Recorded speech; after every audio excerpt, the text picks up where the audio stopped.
Most people don't do the sort of retirement planning they should.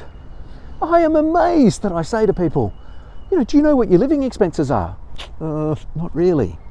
Well, have you done any forecasting towards retirement? Oh, no. How much money do you think you might need in retirement? Not sure. Can we talk about something else, Jeff? Well, let's just talk about this for 1 second. Okay, the average Australian retires and they haven't paid off their residential mortgage. In fact, they owe $165,000 on their residential mortgage on average, and the first thing they do with their super is they use some of that super to pay out whatever's necessary on their residential loan, because they know that they need to own that house outright when they retire, because they don't want to keep paying the mortgage. So they've got a mortgage that they haven't been able to satisfy potentially. They now use some of their super, and then whatever's left from that super gets divided out year by year by year by year. Of course, you're earning some money and there's some structure involved in that. But if you look at all of the average figures in this beautiful country that we live in, people work for 20, 30, 40, 50 years. They work for all of that time and they retire and they don't have enough to show for it. And then they don't get to do some of those magic things that they may wish to do. It's called a retirement gap. So let's do some very simple maths and say, potentially we're going to live, hopefully, for 15, 20, 25, or medicine's advanced a lot, maybe 30 years. Let's just say 20 years. And maybe we need per annum, at that point in time in our life, not including travel or grandchildren or anything else we really want to do that's a whole lot of fun, maybe we need 30,000 a year or 40,000 a year or 50,000 a year or 60,000 a year if you're a couple. Or maybe a bigger number, but let's just use 60,000 a year and let's just use 20 years, and that's some sort of a nest egg that can produce 1.2 million in retirement. What I know is this: if you check your super balance, you're probably not on track for 1.2 million. If you check your residential mortgage, you may or may not be on track to have that paid off by the time you retire.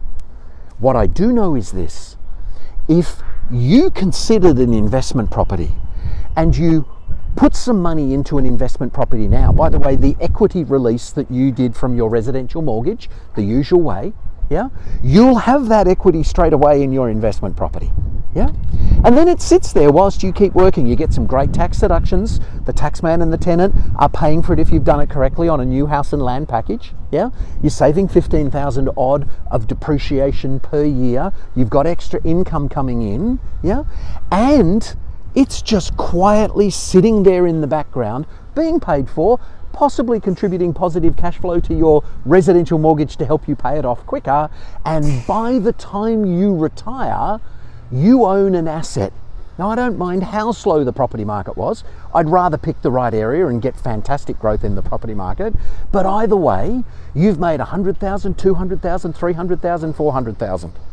The property calculator, property market, property cycle, any of those you wish to Google, says that typically speaking, if you buy a house in a good area that meets some criteria, we use the 22-point criteria, then in actual fact, after 5, 6, 7 or 8 years, maybe 9 or 10, the value of that house has doubled.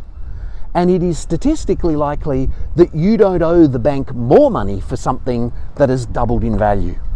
So if you want to know a fantastic reason to grab an investment property with the lazy equity that's sitting in your residential mortgage, number one, it's going to grow in the background and help you with your retirement. And number two, it just might help you pay off your residential mortgage 5, 6, 7, 8 years earlier than if you don't do an investment property. Now, I know you think I said that round the wrong way, but I didn't. Buying an investment property which goes up in value can help you pay off your residential mortgage faster and is likely to be producing more money than your super. You'll work for 40 years if you do the maths. Most people with 1 or 2 investment properties for more than 5, 6 or 7 years are going to have a lot more money to retire on from what's happened in their investments than what has happened in that lifetime of superannuation contributions. Do some maths, get some information,